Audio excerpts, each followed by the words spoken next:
ये कहानी मैं मिनी के पॉइंट ऑफ व्यू से बताने जा रहा हूं।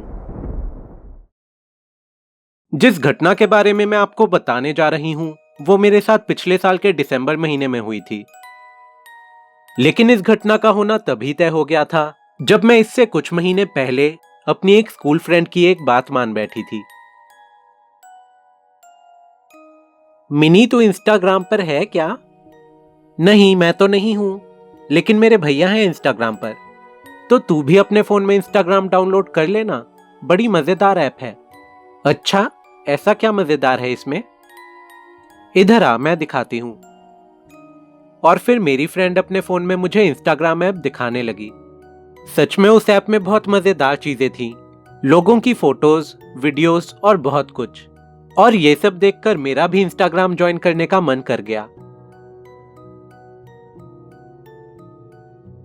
अगले दिन ही नाश्ता करते समय मैंने अपने भैया से कहा, जॉनी भैया, क्या आप मेरे फोन में इंस्टाग्राम डाउनलोड कर देंगे? पर अभी तो तुम काफी छोटी हो, क्या तुम इंस्टाग्राम यूज भी कर पाओगी? हाँ भैया, मैं कर लूंगी। और मेरी क्लास के काफी बच्चे हैं इंस्टाग्राम पर, और मेरी बेस्ट फ्रेंड रोजी भी इंस्टाग्राम यूज करती है। अच्छा ठीक है, नाश्ते के बाद कर दूंगा तुम्हारे फोन में भी इंस्टाग्राम इंस्टॉल। और जॉनी भैया के ऐसा कहते ही मैं खुशी के मारे नाचने लग गई। जल्दी ही मैं भी इंस्टाग्राम पर आ गई और मेरी फ्रेंड रोजी भी मुझे इंस्टाग्राम के सभी फीचर्स के बारे में बताने लगी।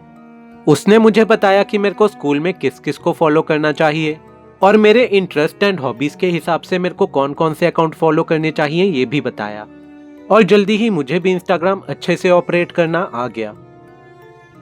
मिनी, तुम इंस्टाग्राम कुछ ज्यादा ही यूज नहीं करने लगी हो क्या? तुमने आज का स्कूल होमवर्क कर लिया? अरे भैया, बस अभी होमवर्क करने जाने ही वाली हूँ, बस 5 मिनट और। बस इसी तरह मस्ती मजाक में गर्मियां बीत गईं और आ गया दिसंबर का महीना। मैं आपको बताना चाहूंगी कि दिसंबर मेरा फेवरेट मंथ है, क्योंकि दिसंबर में आता है मेरा फेवरेट त्योहार, यानी कि क्रिसमस। क्रिसमस से बस 2 दिन पहले की बात है।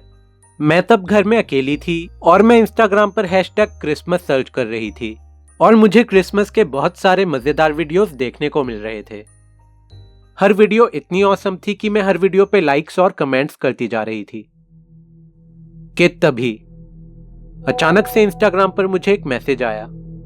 एक इंस्टाग्राम अकाउंट जिसका नाम था don't tell anyone who I am 0420, उसने मुझे मेरे इनबॉक्स में हेलो लिखकर भेजा था। मैंने भी उसे हेलो लिखकर भेजा और उससे पूछा कि वो कौन है।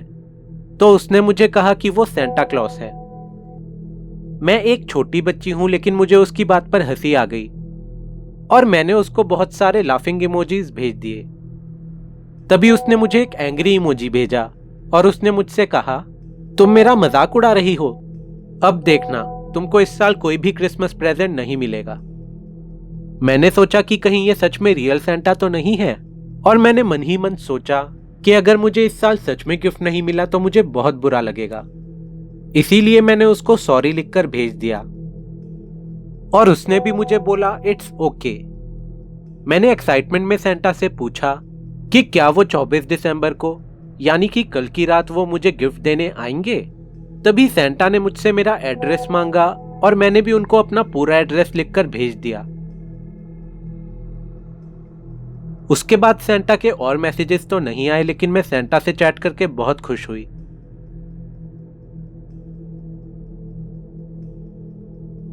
अगले दिन 24 दिसंबर था और वो दोपहर का समय था। उस समय दोपहर हो रही थी, लेकिन मुझे फिर भी काफी ठंड लग रही थी और इसलिए मैं अपने कमरे की खिड़की खोलकर धूप सेक रही थी। मैं मेरे घर के बाहर का नजारा देख ही रही थी कि तभी मेरी नजर एक अंकल पर पड़ी, जो कि सड़क पर खड़े होकर ऊपर मेरे ही अपार्टमेंट की तरफ देख रहे थे। बल्कि अपार्टमेंट ही नहीं, वो अंकल सीधा मेरी ही तरफ देख रहे थे।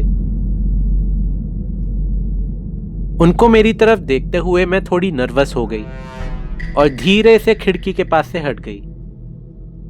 मैंने इस बारे में ज्यादा नहीं सोचा और मैंने मेरे रूम की खिड़की बंद कर दी और फिर मैं अपने फोन पर गेम्स खेलने लगी। थोड़ी ही देर में मेरी मॉम ने मुझे लंच के लिए आवाज लगाई और मैं भागते हुए डाइनिंग रूम में आ पहुंची।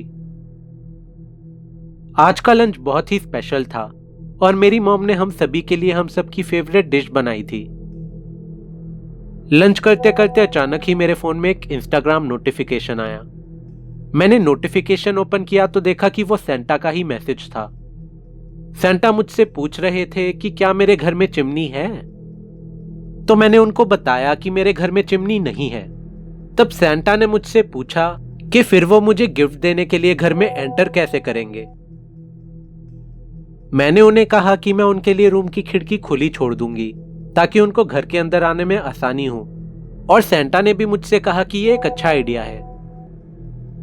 उसके बाद मैं वापस अपनी फैमिली के साथ बातचीत में बिजी हो गई और हम सब ने बहुत अच्छा टाइम स्पेंड किया। उसके बाद हम सब शाम को मॉल भी घूमने चले गए, जहां क्रिसमस की सजावट और रौनक देखते ही बन रही थी।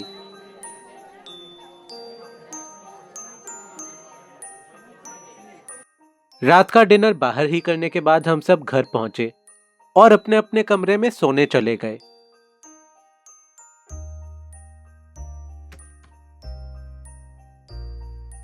वैसे तो मैं बिस्तर पर लेटते ही सो जाती हूँ, लेकिन उस रात मैं जानबूझकर जागी रही और वेट करती रही कि कब सेंटा खिड़की के रास्ते आएंगे और मेरे क्रिसमस ट्री के नीचे हर साल की तरह गिफ्ट रखकर चले जाएंगे।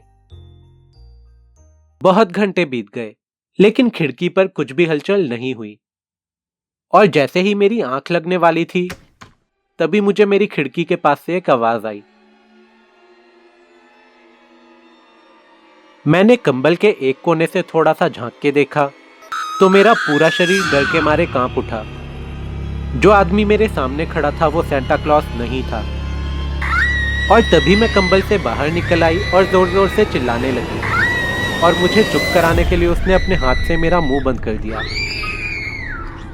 लेकिन मैंने पूरी ताकत लगाकर उसके हाथ पर काट लिया और वो इतनी तेज चिल्लाया कि पास वाले कमरे से मेरा भाई भागकर मेरे कमरे में आ पहुंचा। उस अनजान आदमी को मुझे पकड़े देख मेरे भाई ने उसके मुंह पर जोर जोर से मुक्के मारने शुरू कर दिए। लेकिन तभी उस आदमी ने मेरे भाई को एक जोर का धक्का दिया और फिर वो भागता हुआ वापस खिड़की के रास्ते नीचे चला गया और वहां से भाग निकला। मेरे कमरे से इतना शोर आता देख मेरे मॉम डैड भी वहां आ पहुंचे। और जब मैंने मॉम डैड को बताया कि वो आदमी मेरे कमरे में कैसे घुसा, तो मेरे मॉम डैड ने मुझे और मेरे भाई को बहुत डांट लगाई। मुझे उस रात बहुत बुरा लगा, क्योंकि उस रात मेरी एक स्टूपिड सी हरकत की वजह से मेरे भाई को मॉम डैड से बहुत ज्यादा डांट खानी पड़ी। उस रात मैंने अपनी फैमिली को प्रॉमिस किया कि 13 इयर्स की होने से पहले मैं किसी भी सोशल मीडिया वेबसाइट को यूज नहीं करूंगी।